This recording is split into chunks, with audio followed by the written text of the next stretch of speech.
Hello YouTube, it is Toy Adventures here again, back with another figure review. And today, guys, I told you I'd find it eventually. Today we are taking a look at the Jurassic World Hammond collection, Ceratosaurus. So, this is, I guess you could count it as the second wave of the medium-sized dinosaurs from the Hammond collection line. First we got the Parasaurolophus and the Baryonyx, both absolutely stellar figures, and from what I've heard, this one is right there with them. So this is, of course, the Ceratosaurus as seen in Jurassic Park 3 in the usual packaging. I also found the Triceratops, Alan Grant, and the Gallimimus, so those reviews will be coming tomorrow, the next day, and the following days, so look out for those. But for now, we're going to take a look at what I would consider the most anticipated of this next Hammond drop, which would be, you know, everything I just listed.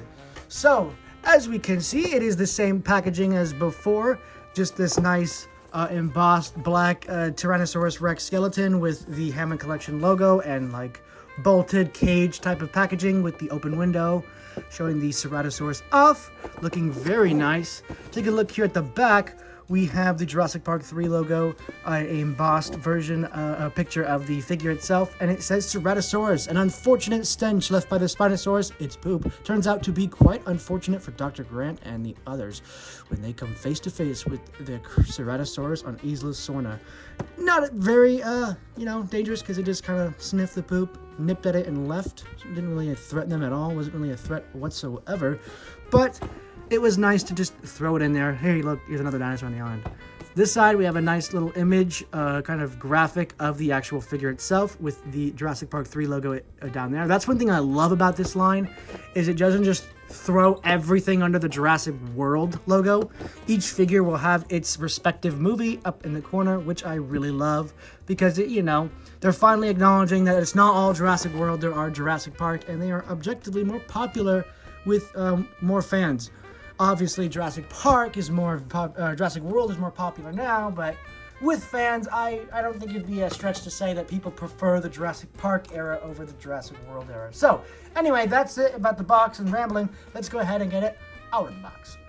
And voila! Here we have our Ceratosaurus out of her packaging. And people have said that this is their favorite of the Hammond Collection line. Very surprising, I know, because usually you'd think of the Rex. But this thing does have some design elements that are actually better than the Rex. Mainly, the feet. Now, as you can see right down here, the feet are not massive. They are actually really fairly sized. This is quite unheard of for Mattel. They usually love to make their feet absolutely huge just to ensure that their bipedal dinosaurs can stand, even though nature already kind of covered that. You just have to make the proportions right, but Mattel likes to make the tail super small, even though the tail's whole purpose is to provide the balance for the dinosaur. Now, toss that right into the bin. We're going to make the feet huge to eliminate any issues. Not on this figure, not on this one. The feet are very appropriately sized, and this thing can stand perfectly fine.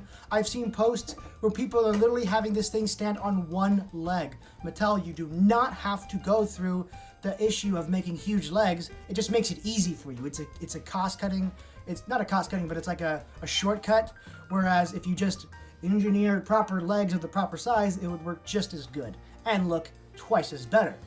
And that's why this figure really wins.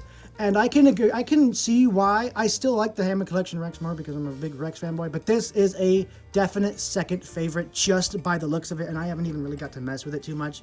Just how nice it is. The Baryonyx is cool, but it's kind of like a, you need to be around water to take really good photos of it, and it's kind of a, I don't know, I just don't like it as much as the Ceratosaurus. I just like this medium carnivore, and, it's a really appealing looking one.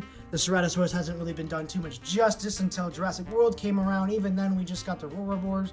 So this is a true figure, action figure. The other ones, those were like silly, goofy toys. But this, I feel like the Ceratosaurus has finally been done definitively. And that can be said for all the Hammond collection. But with the Triceratops, we're going to take a look at tomorrow. Maybe not so much. This is definitely the highlight. So, as you can see, the paint job is, of course, inspired by Jurassic Park 3. Now, it is still, again, victim to Mattel's simplifying of paint schemes. Not quite as crazy as a Hammond collection should be, but it still looks really nice and definitely a step above normal retail, just because the design is still a little more intricate. It still follows the 3-color kind of display where you have one color, and then a base body color. I guess you could technically count the red on the face and the red on the body different, but they're supposed to be the same color. So they did manage to, you know, simplify the Ceratosaurus's overall color scheme very nicely. I will still probably get a custom done of this, just because these were made to be made into customs. That's why the paint job isn't like Hot Toys level. They know that people are going to buy these and customize them up, and so they just provide a very nice standard paint job for those who aren't, but amazing sculpt for those who are. And you can see that the printing of the paint, it's not painted, it's printed, is still lacking even on these, what are supposed to be premium adult collectibles. So anyway, the appearance of this thing is absolutely amazing. The paint is what we'd expect, but done better. You know, it's still 3 colors, but it's done better. Paint inside the mouth is nice, looking just fine. The teeth are a little gummy and thick, not quite like predatory. These still look like gummy, doughy, thick, just toy mouths instead of a more ferocious looking sharp teeth mouth. I really think they could have got away with making them sharp on these figures because they are technically a little more high end, but they didn't, so that is kind of a bummer. The hands lack wrist articulation, which is fine. You don't really need too much wrist articulation with these guys. They kind of just waddle there. But other than that, let's go ahead and get into articulation, because, I mean, you can already just tell how well this thing is sculpted just by looking at it. Mattel has usually done really, really good with sculpts. That's not their weak spot at all. Sculpting on Mattel figures is usually pretty spot on. It's mainly the proportions and the paint that they kind of struggle with, but not on this one. The paint, but the proportions on this are, I would say, perfect, to be honest. The perfect proportions. So, anyway, back onto what we were going to get onto, which is articulation. Starting with the head, of course. The jaw is on a hinge, and unlike the Rex, which I forgot to mention in the Rex review, the Rex jaw hinges like this and then like this, so you can't really get the mid just kind of snarling poses or growling. This is a complete free hinge, so you can pose it in any spot you want. The head is also on a ball joint right here at the base of the head, which allows for minor movements up and down, mostly up. Down not so much, left not so much, right not so much, but the base of the neck right here offers so much more movement. As you can see, you get a lot more freedom there. So that is where the most of your head articulation is going to come from. Moving down here to the arms, it is the Mattel usual hinge and rotation. So it hinges out about that far, hinges down about that far, and a 360 rotation. Same thing going on here at the elbow.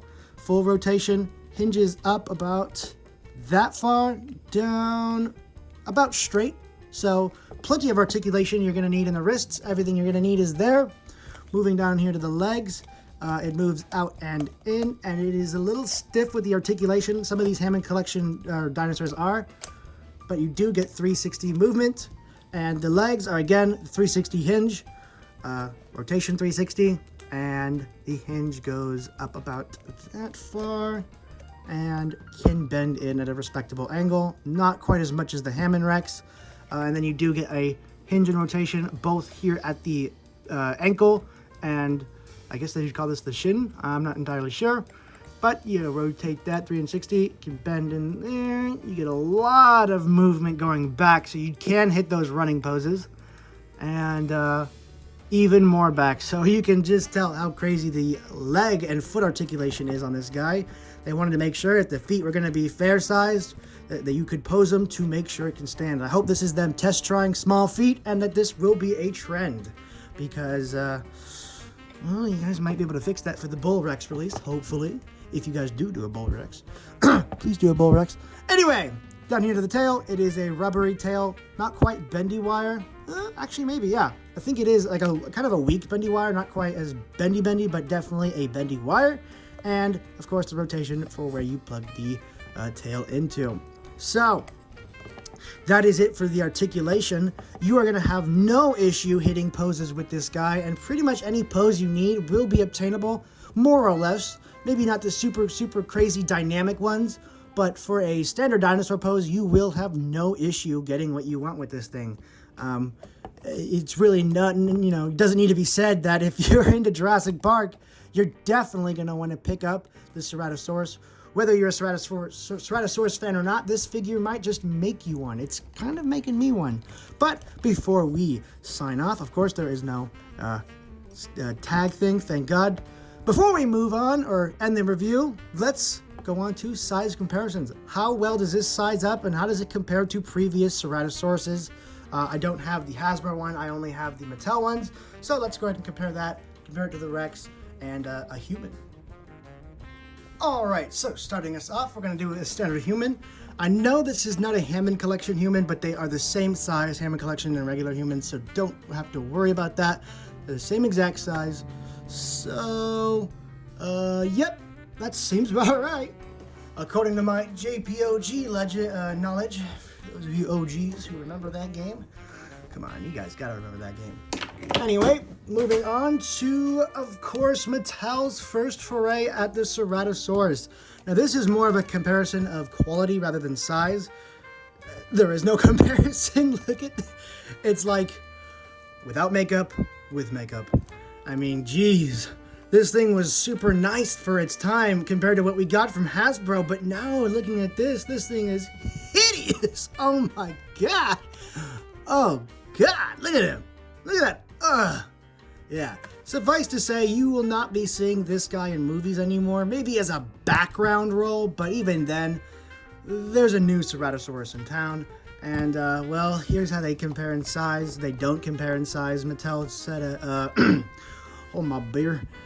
They didn't say that for the Triceratops, but they sure said it for every other dinosaur. So, there it is with its classic counterpart. No need to get out all the other ones because they're irrelevant. And then we're going to compare it with what I spoke about earlier, which is, I know he's not in his pose yet, the Baryonyx. This is what we got before. And a side note, you may not notice this immediately off the gate. This one is priced at $22 at Target, while the Triceratops is priced at $20. There is a price difference because I do believe this is a bit more of a larger dinosaur. They're going to count the carnivores a little bit more expensive because they are a bit bigger. I would have paid $22 if they just made a big Triceratops. I would have paid as much money as I asked for if they would just make a big Triceratops. But no. And they took the mouth away, the mouth opening away from it. They just really don't like Triceratops. Mattel really doesn't like the Triceratops. They have a grudge against it, I swear. And they will never like the Triceratops, and they will never do the Triceratops true justice. But that's for tomorrow to talk about, right? Anyway, here is the Parasaurolophus. Very nice, very nice. A nice medium herbivore against a medium carnivore. This is nice, a fair matchup, even though the Parasaurolophus really doesn't have too much defenses other than its brute force. Still, this looks great, and I love it to death.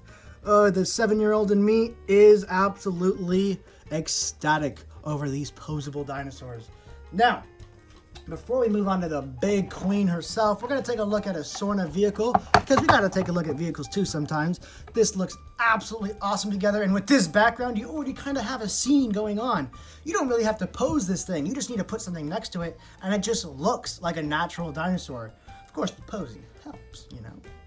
And here we have her herself, the loosest queen I've ever seen. Yeah, this thing hasn't aged too well. Its body can just not hold up at all. And I consider this Mattel's exploration into large posable dinosaurs. This is their, experimentation. If you guys are looking for feedback for your next Rex, definitely improve the body joint, because this thing is atrocious, and improve specifically this joint right here in the foot. You made these huge feet, but they still slip and slide, and the joints are super loose. So, yeah. Anyway, comparing the size is going to be a little tricky because she always wants to hunker over. So we're just gonna put her like that, and yeah. I really hope Mattel makes more giant predators like the T-Rex. We need the Indominus, we need the Spinosaurus, we need the Giganotosaurus. oh, I'd take the Acrocanthosaurus even if it's not a movie dinosaur. This is just such a promising line. Do not just do what you guys usually do, which is peddle out a million nobodies, medium dinosaurs. Not saying this Ceratosaurus is a nobody, but you know, it gets to that point. And not focus on the big old ones that everybody actually wants, you know? So, still gotta say, this Ceratosaurus is an excellent, excellent addition to the line, and definitely one you definitely want to get. It's pretty much perfect aside from the paint, of course. The joints on it are nice and stiff, and since it's not huge and heavy, they will stay that way. And really the only thing I could mark against this is maybe the paint being kind of simple, and the teeth, there we go. The teeth are gummy, they look kind of childish for what is supposed to be a more mature collectible. Of course, kids can enjoy this too, but it's mainly pushed to the adults who really want their accuracy and posability and photography. So I think they really could have not cheaped out and made the teeth a little bit more sharp. And yeah, so mainly the paint and the teeth are my gripes, quote unquote, with it. This is just such an amazing figure. I hate having gripes with it. I hate having to always complain, but I have to give you guys my honest opinions. This is going to be a 9 out of 10. 9 out of 10 figure, easily, because even with those two gripes, they just make up 1% of my feelings towards this thing. Everything else is just absolutely stellar, and I'm gonna go have some fun taking the thumbnail picture for this. So, thank you guys so much for watching. Stay tuned for the Triceratops review coming tomorrow, and the Gallimimus and Grant review coming the next day. I might do them together, or I might split them apart, but we'll just have to see. For now, guys, thank you so much for watching. Stay tuned. Next week we are filming, and yeah, it'll be another hybrids, so those hybrid fans, we got you covered. Anyway, guys, thank you so much for watching once again, and I'll see you guys later. Peace!